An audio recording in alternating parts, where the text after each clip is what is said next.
So good morning. It's Thanksgiving week, and we're here from the State Department of Education to provide you with some tools, some strategies, and what we hope you will find helpful information.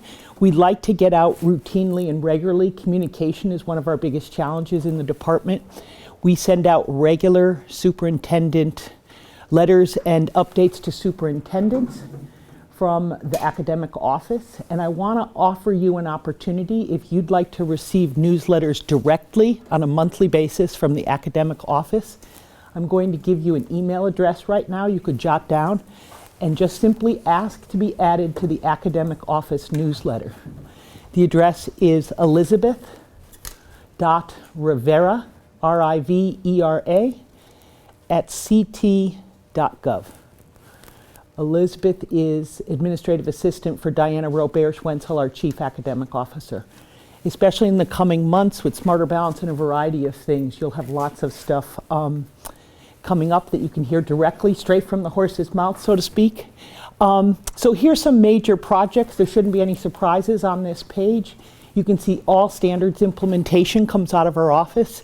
We're also really pleased and proud. We have the State Department of Ed, the two bureaus, Teaching and Learning. If you've been around for a while, we'd click on Teaching and Learning or we'd click on Student Assessment. Historically, under No Child Left Behind, assessment offices tended to be locked up places where you needed a secret passcode to get into because of the security of the assessments. But we're in a new generation of assessment, and we're in a new generation of really trying to make assessment as relevant to day-to-day instruction in the classroom. We're pleased for our part, under our redesign, we put these two offices together, and the staff are co-located in the same physical environment, and that's really improved our functioning and our coherence, and we hope you get to experience that coherence as well. So we're working on all kinds of assessments. You know the Smarter Balance series, and I'll give you an update on that. Science, we have a K-3 reading initiative. We have a big commitment statewide to bilingual and ESL education and a variety of other activities. I do want to mention that SRBI has, which I'm very passionate about, and anyone who knows my history knows I spent a lot of time working in that area. SRBI has been lovingly held in foster care in the Special Education Office of the State Department of Education for many years. And it actually is a general education, as you know, it's a general education initiative, and it's been moved over to the academic office. So we're the proud parents of a bouncing baby SRBI, and we hope to breathe some new life into it. At the end of this, and in fact at the end of Jen and Jen's presentations, and that's what I refer to them as, Jen and Jen, and they're very good sports about that, I'd like to put up a link for an SRBI survey we've created. It's 20 items. It's very quick, 5 minutes to respond. We'd love you and your colleagues in your districts to complete that survey. It's also, we'll pull it up and you'll see where it is on the website. We really need to know what the status of SRBI is around the state. So we'll be looking at that as well. And we'll make sure that you have a link to that survey. So as I said, happy Thanksgiving. It's, I went Googling and Wordling for this presentation. Each day we have about 86,400 moments to experience gratitude. I think one of the blessings for me as I grow older is I have more gratitude day by day. I used to be very problem focused, and I think I'm more grateful for what I have focused these days. So I hope you find a way to incorporate that in your work and your home life this week, and hopefully it spreads to the whole rest of the year. This is the breakdown of what in the next hour I'd like to talk about, and I'd be happy. No one has ever been disappointed when I've stopped early. So we'll see. I think it's about an hour, but it might be less. Again, as I mentioned earlier, we hope to be able to give you some resources, some tools, and some strategies. We'll do a very brief couple slides of the website. We'll talk about on-demand professional development, particularly that's available to you. Principals and school leaders have, I think, one of the toughest jobs out there right now. Yes, classroom teachers do air traffic control, but if teachers are air traffic control specialists, sort of all this incoming stuff happening all the time, you are the supervisors of air traffic control across the country, because it's really, your jobs are more demanding, certainly than they ever were in my time, and no one sees that stopping anytime soon. So we're going to look at opportunities for you to be able to get 5 or 10 minutes of PD on topics specific to exactly what you need when it comes to Common Core. We'll do a deep dive into the look-fors. I'm going to do a very brief introduction because the specialists are here, math and ELA, and they'll be able to give you some really prime examples of how to best use that book. Then some updates on general PD in the state, some supports for standards implementation, and last but not least, a couple of little items on smarter balanced assessment. So all the implementation of strategies in the world will not be successful if we don't actually pay attention to the culture of our school. I love this line, and I'd like to say that I found this on my own, but I actually had the honor of being in the audience listening to Sean McComb, the 2014 National Teacher of the Year. You can Google him now. He's actually that big. He's an inspirational speaker, and he talked about how if, given all the demands we have in schools now, if we don't create a culture that actually helps support teachers and support staff and provides an opportunity for risk-taking and making mistakes and getting it right the second or the third time, that we're not going to get anywhere, because culture eats strategy for breakfast. And I don't think, if nothing else you take away today, I hope it's Peter Drucker's line. He's thought to be the father of modern management. Culture eats strategy for breakfast. So what do I mean by culture? I'm actually going to read it to you. Again, this was a Sean McComb line. And I want to take a moment to read it to you. This was told to me by Sean McComb. So there's these two fish, young fish, swimming along, and they happen to meet an older fish swimming the other way, who nods at them and says, "Morning, boys, how's the water?" And the two young fish swim on for a bit, and then eventually one of them looks over at the other and says, "What the hell is water?" The immediate point of the fish story is that the most obvious, ubiquitous, important realities are often the one that are hardest to see and talk about. You're swimming in culture every day. Some people describe school culture as the unspoken curriculum, where you learn about yourself in relation to others and how things work in the world. Sean said something really interesting, which was, before the Common Core standards, I was giving my all. I wasn't holding back anything. So when the standards come and we have to do more, and we have to do all we can to raise rigor in our schools, I was already giving my best. So I have to go through the struggling process of finding out how to give more. And during that process, I have to examine the places where I'm weak and the places where I'm uncomfortable. And I need a supportive environment to be able to do that genuinely. So as we move away from accountability for accountability's sake, and we move into accountability truly for growth, for the leader, for the teacher, for the student, we have to make sure we have an environment where there's a high degree of forgiveness, there's a high degree of clarity in leadership, but also that there's an opportunity for people to make mistakes and move on.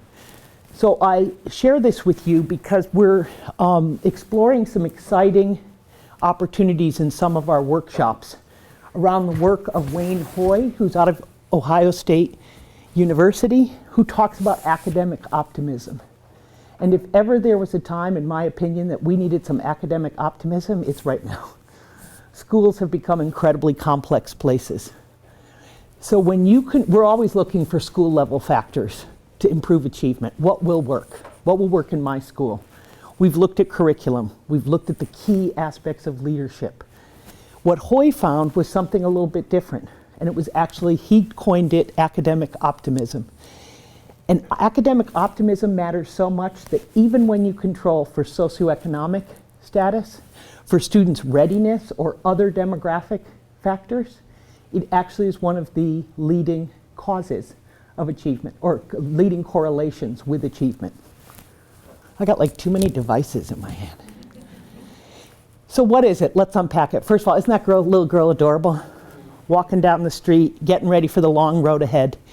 There's 3 organizational properties: an academic emphasis of the school, the collective efficacy of the staff, and faculty trust in students and parents.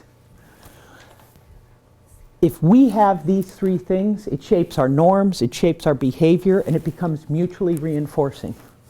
And I'm going to work from some notes because I think, oh, and let me also say, please don't feel like you have to mad take notes. You're going to have this PowerPoint. We'll post it. We'll make sure you have access to it.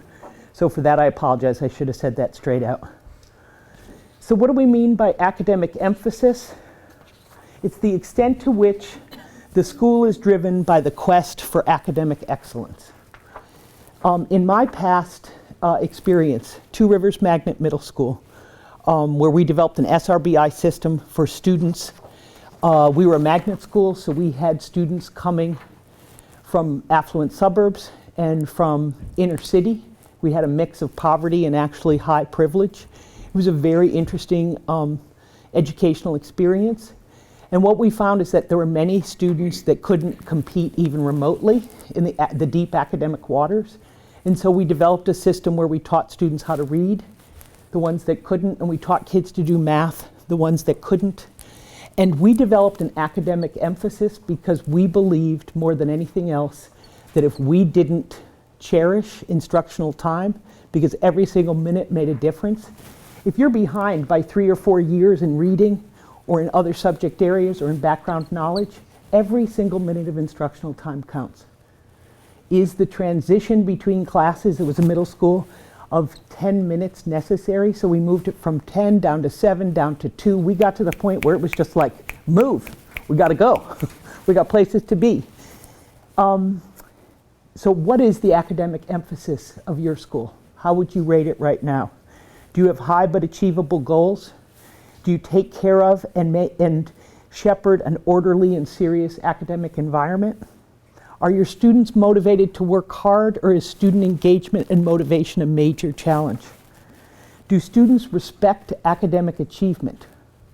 Or is academic achievement for some students considered only for the smart kids or only for the nerds? Think about that. What is the culture in that regard? The next one is collective efficacy, and I think it's my favorite of the 3. I think about the little train that could, little engine that could. I think we can, I think we can. It's drawn from social behavioral theory, social cognitive theory actually, Bandura in the 70s. And efficacy is the belief in one's capacity to organize and execute actions to produce a given level of attainment. I like to think about it is the collective efficacy of the faculty is the belief that they have that they can solve their own problems. Do your faculty believe that they can solve the problems of the school? The real powerful moment with efficacy is that achievement, when you have student efficacy, teacher efficacy, and collective efficacy, it's highly rated with greater achievement. And it's even more powerful than the academic emphasis of your school. Think about that. Even if you're not perfect, if you can actually pull this lever where you get people to start to feel empowered, as a leader, that's part of your role. The easy wins, the quick wins, the wins, like how do I announce this? How do I make sure this is known to people that we're making headway? That actually motivates staff and gets the wheels turning. Here's the next part about collective efficacy. It's more powerful than individual principal leadership. Think about that. How good you are is less important than how much your faculty believes in themselves. What a relief, right? Yeah. Everyone's always saying it's the principal, it's the principal, it's the principal. Yes, you're hugely important, but even when you're not at your best, if your faculty believe in themselves, then it actually improves student achievement. I as a school leader, find that to be a relief. Last but not least is faculty trust in students and parents. You want to talk about unspoken curriculum. At the elementary level, the relationship between the teacher and the parent is the largest predictor of the relationship between the teacher and the student. or I should say the largest predictor of trust between the teacher and the student. Think about that. We've all experienced that. So do we go in with the positive assumptions? Do we try to walk in the shoes of parents, even the parents that are the most challenging to walk in their shoes? The ones we least understand? Having been an assistant principal for almost 9 years, I spent a lot of time with students and parents. And these weren't usually the sort of favorites of the school. When I look at where I was the first year to the last year, I had so much deeper understanding of the challenges that many parents faced. And I was a better administrator because of it. I was less judgmental. In the beginning, I was all law and order. Like, this is your job, you should do this. And I really grew as a leader over time. And so you have to think about, how do we talk about parents? How do we engage parents? Do we invite them in and lecture them as if we have all the expertise and they're going to receive our information? Or do we truly partner with them? So if examining each one of these, you can make a huge difference in academics. That's the culture of the school. So I want to take a break for just a moment, but ask you, where's my clicker? Ask you to do a turn and talk with your neighbors. What are your impressions of Hoy's research? What impact could this work have for you and for your school? Let's take 3 minutes to do that.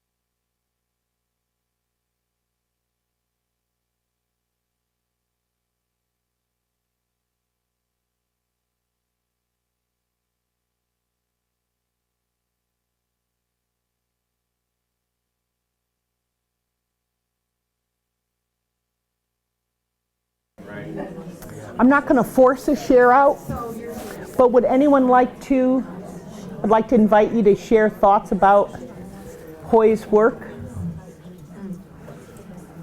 Would anyone like to share any part of your discussion?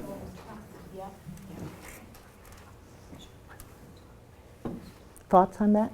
Yes. We traded books, titles, that a lot of this validates what we know from experience being in building. Absolutely. Things that are successful and buildings that aren't successful. Mm-hmm. Absolutely. Absolutely. And now you can quote the research that backs it up, that culture is just as important.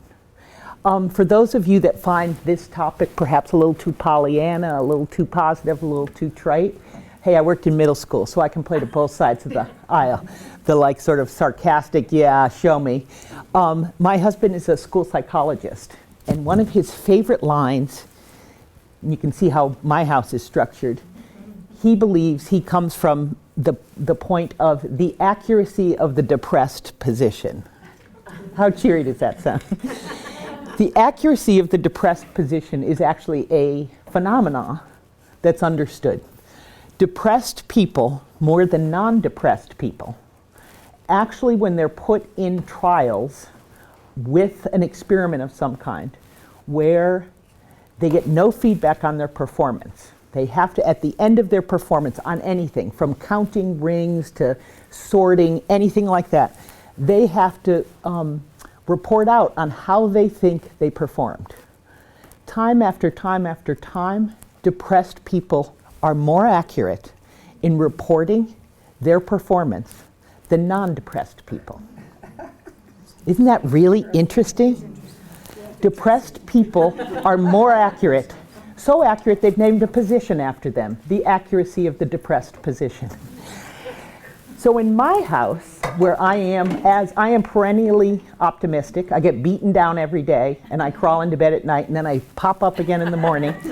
I know you're all like that. We don't do the work we do if we are not on the optimistic side. We have this discussion all the time. I see optimism as a kind of protective coating over which, when it erodes away, you actually find out that you're not as good as you thought you were, right? And if I had to choose, I'd pick the sugar coating that comes with the non-depressed position. Here's the interesting part. Depressed people, over time as they get better at something, they are less likely to recognize their gains. So they are less likely to think they're making progress as opposed to, so it's kind of that thing about men look in the mirror and go like, I look awesome, and women look in the mirror and go like, I look terrible. You know, it's like the way we operate. Depressed people are slower to see that they're improving their performance. Optimistic people over time actually overestimate their speed, but their performance, but they get better at it. I think the big takeaway for me is that hope actually really matters, and we're in a time educationally with the political landscapes and the pressures. I've never seen it like this. I'm sure you haven't either. And being hopeful and connected to the kids that we serve is going to be hugely important. Couple last tidbits. Vicarious and observational learning are powerful sources of optimism for students, families, and teachers. You just have to watch good things happening, and it becomes vicarious learning. And then last but not least, optimism is thwarted by stress. So how stressful is your environment? And as the leader, are you finding positive opportunities to celebrate? Are you finding that there's ways to relieve stress? One of the big turning points for me as a leader was when someone would come in. I tend to be sort of overly responsible. So I'd think this person is complaining about something, I have to immediately fix it. And I learned to say, are you venting or would you like me to intervene? Let people vent. Let them get it off their chest. You know, try to give them an outlet for that, because stress does get in the way of the optimism, and over time people will buckle under it. So now we're going to move into some of the operational side of things, but I love humor and I love what kids do. Have you guys seen these? First of all, here on the left, the student was asked to draw a plant cell and identify its most important parts. And if you ask me, the fact there's no windows and there's some iron bars are the most important parts. In addition, we have one here. We are not promoting worksheets in Common Core anymore, but here the student is asked to name the quadrilateral, to which the student named this orange square Bob, this parallelogram Sam. We've got Katie down here, Tedison, and Harry. Don't they say the darndest things? And then my favorite, have a happy birthday, you're my third best friend. Who doesn't love getting that message? I was an assistant principal in Colchester, and I'm digging and telling you a funny story.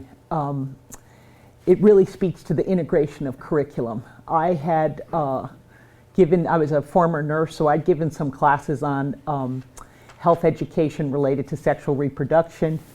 At the same time that the science unit was on geology. And one of the science teachers came, dropped a picture of a volcano on my desk and said, now this is integrated curriculum. And it had lava flow, et cetera, but at the top it said cervix. It's true. I'm sure you have these kinds of stories too. It just keeps us honest and helps us remember who we're serving. Have you visited our CT Core Standards website? I won't go into a great deal of detail. Look at the arrows. You can see that there's a number of people that we're trying to serve using this website. And the ladies will talk and dive into more the Flipbook and where you can find it here. Of particular interest is professional development opportunities for you, as well as school and district leaders. We try to keep those pages updated regularly. We have 2 consultants that are actually dedicated part-time to this website, and it's refreshed 3 times a week. So we try to keep it fresh. So if you visited it, you will not find the same static website. Come back and visit it again. So school and district leaders, you can see we have a new professional development page, and we'll talk a little bit more about that.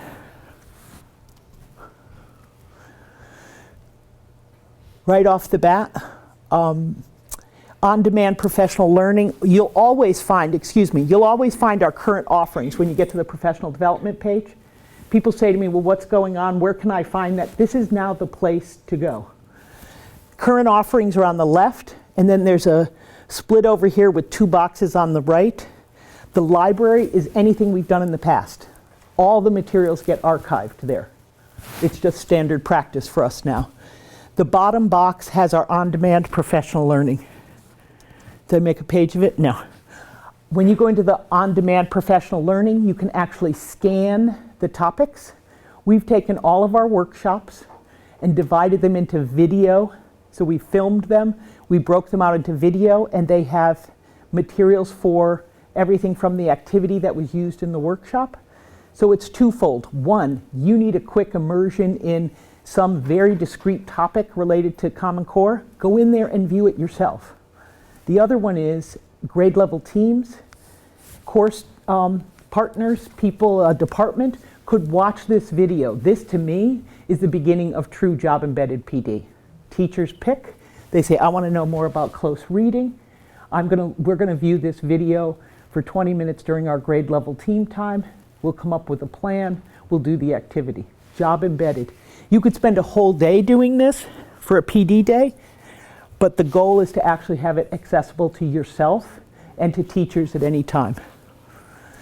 Now I'm going to move in and just give you a very, very brief introduction to the Principal Flipbook, which is our topic today. And we have them up here. Have they been handed out yet? Does everybody have copies? If not, we'll make sure you do for the deep dive. So the classroom look for, I'm a former assistant superintendent I was in Wallingford for 3 years.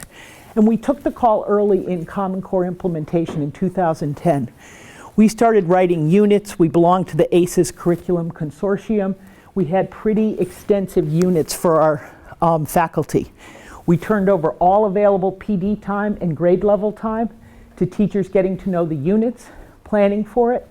And before I left, the thing that principals in the district were asking for is, what should I see when I go into the classroom? And it got me thinking, and got us, those of us at the State Department of Ed later thinking, what tools can we put in the principal's hand so that when they walk into a classroom, they know what they're supposed to be looking for? We can look at standards, but unless we understand deeply the shifts that are inherent in those standards, we're going to go into a classroom and potentially miss it. There's not enough discourse happening in math. If there really isn't good, appropriate, rigorous text being used in the classroom, if instructional time is given away for activities that aren't really aligned to a Common Core unit, then you need to know what to be able to look for. And so Jen and Jen are going to divide this and really dive deeply for you.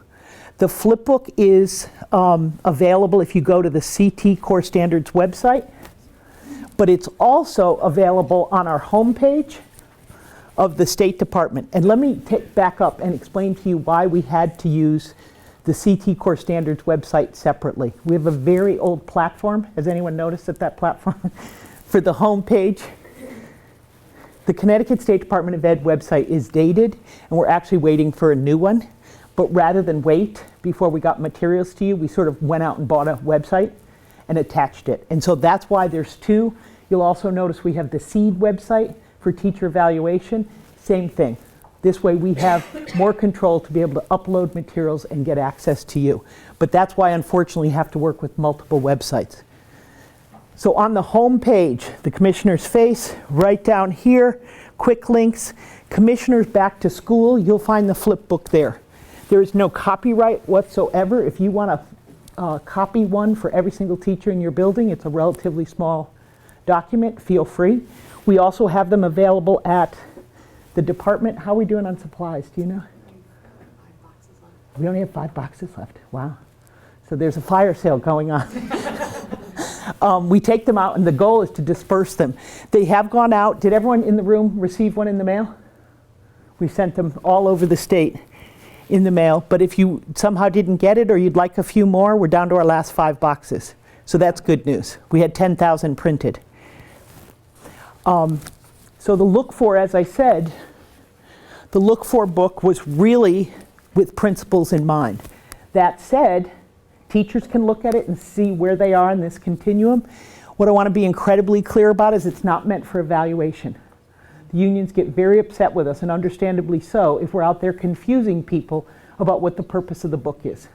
The book is so that you can go into a classroom and you can start to understand the shifts. The book is broken out into English language arts and mathematics, and I'll let the ladies talk more about that with you. It's really focused on the English language arts literacy shifts, and the book is broken out with these tabs. K2, we also have a section for 3-5, and in ELA is it 612? In 612. Reading comprehension, reading foundation skills. There's a tab always for ELA or for math. Same for math. This happens to be a page from 912 math, mathematical shifts. Because I love humor, what would we do without humor? And I'm a recent Pinterest person. I like cooking, my family, and pets. Use commas, don't be a psycho. Where would the commas go? Think about it, friends. I like cooking, comma, my family, comma, and pets. Grammar humor is one of my favorites. So let's talk about Common Core implementation and supports that are available from the State Department of Ed. Module 5, did it just end? Module 5 just ended. We had about 1,400, I believe it was 1,400 coaches from around the state come and take part in modules 1 through 5. Those are the workshops that will be automatically uploaded to on-demand learning. So if you want to see what your coaches were learning, would you raise your hand if you have coaches out of your building that come to this? Okay, only a few. How about people in your district that come to this? Couple, okay. So that's wrapping up, and I'll talk a moment about our next offerings. We have a funding slowdown at the moment. There's a budget shortfall. It's not catastrophic, but everything has slowed down. So I've got some professional development that June and I are working on, and it's caught in the gears at the moment. So we're going to try to extricate it and get it going again. Smarter Balance series. Would you raise your hand if you've been involved with digital library at all? Okay, more people. Okay. I'll share with you what I know about digital library. First of all, it's really focused on the formative assessment process. There's 40 Connecticut educators that create materials, but they're joined by others. I think there's over 1,000 nationwide. A digital library is a repository of materials that are aligned to Smarter Balance and aligned to the formative assessment process. Joe DeGarbo in our office is the lead on digital library. And if you or your faculty or someone in your district is still having problems accessing the digital library, email Joe directly, joe.degarbo. He's going to hate me for doing, no he isn't. DIGARBO at ct.gov. He deals with, typically, as is the case with most student assessment, we go through the district test coordinator. We ask them to send us the file, this in some standard format, with everyone's email address. This is a secure site, so you have to have an email address connected with a school in Connecticut. And then he uploads it to Smarter Balanced, but apparently some people have gotten a message that says do not reply. You know, it says Smarter Balanced, do not reply, and it sometimes gets caught in the filter. Some people don't open it, accidentally delete it, so there are people that are still struggling to get on there. Contact Joe. Connecting the claims to instruction is another offering that we just provided, short run, that we hope to provide again. Connecting the claims to instruction, I have to say, I think is one of the best PD that has ever come out of the State Department of Ed in my 18 years in the profession. What it does is, I believe that Smarter Balanced was really designed to be smarter and balanced. There was a reason they picked that name. It's not just because it's catchy. We had an opportunity to learn from all the mistakes we made during the No Child Left Behind era, where we narrowed, unintentionally, but we narrowed the curriculum. We ended up teaching to the test. We spent a lot of time trying to help kids understand items and formats, and we didn't test. No test will ever test the entire curriculum, but we actually got down to the item level. With this workshop, which we will continue to offer, it's designed for teachers. Yes, administrators should go. Yes, central office people should go, but it's really designed for teachers. If you connect the claims on which Smarter Balance is built and direct your instruction towards that instead of test preparation or item practice, we will get where we're trying to go. Your instruction will be richer, your students will learn more, will be less test obsessed, and I felt like 3 weeks ago, middle of the week, that I felt the pendulum start to swing. You know, we've been swinging in this way in terms of more and more testing. We're actually beginning to have been invited or approved to have conversations at the national level, the federal level, about test reduction. So I think it peaked and we might be coming back. I just hope we don't swing crazily in the opposite direction. So connecting the claims to instruction, be sure to visit our website, and when you have an opportunity, send your teachers. Has that been filmed? Okay, so we have to get that filmed and up too to saturate. Interim assessments, everyone's been asking. Interim assessments will be out in January. We originally said November, December. They will be out in January, later in January. Smarter Balanced recently did their level setting. You might have seen some press around that, and there's certainly lots of communication that's going to be coming out of the department on the levels that are now set for the Smarter Balanced summative assessment. That's what we were waiting for the interim assessments. My feeling is that it's going to collide. If they come out the end of January, and we're really, are we going to start to, I hope we are not going to start to do interim assessments in February. I hope we continue through this year. If you haven't heard, interim assessments come in two forms. The set you're going to get in January, and it'll go to the district test coordinator, and it'll be at your level, at the district level. It'll be controlled at central office about who does and doesn't have access to the materials. All right, it's not going to be a public website. It's going to be dealt with at each individual district.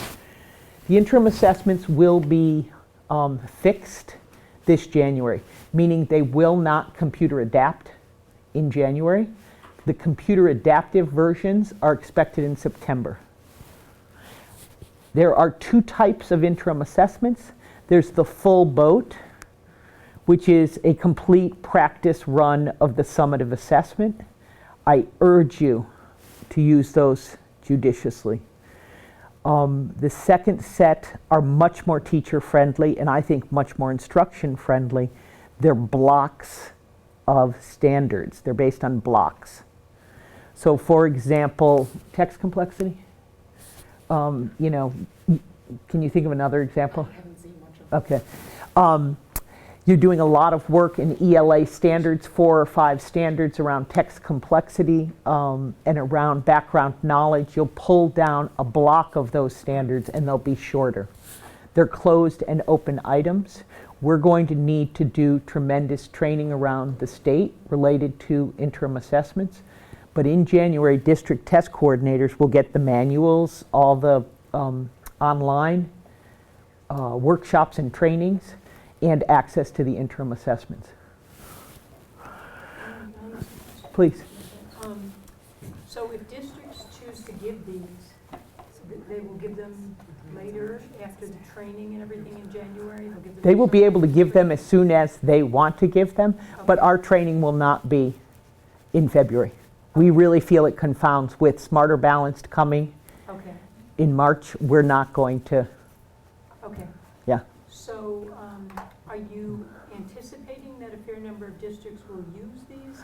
I don't have a sense of that at all, and we're actually hoping that districts don't dive headlong into interim assessments in late January or early February. Yeah, and they will be responsible for scoring them. Correct, right? correct. The open items. The open items. Yeah, Okay. the closed items are scored immediately. The open items, and there's rubrics, and there's, just as we did with holistic writing, The rubrics are there, but it would require calibration, and it would require training so that people understand some of the subtleties of that. But they will be available to districts in late January. We are thinking it's much more sensible to hold off and do our training late spring, summer, and fall. So you gotta get, the second type of assessment, the block, Yeah, that's the one that I've been, when is that gonna be available? Next January. year? No, late January. Okay, Everything is available late January 15, okay, but it's in fixed form, which means it will not go up and down. It will not adapt. The adaptive version will be ready come September okay. 2015.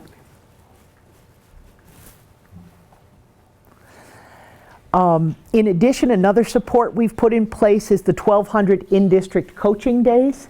Have any of you started to work with your RESCs around? We got about, I want to say we got 130 applications for coaching days. Is this all news? Do you guys, have you seen a coach? You haven't? Yeah. Oh, I'm sorry, 70 plus districts. So we had 70 plus districts apply last June. They got anywhere from, I think 50 was the biggest ask.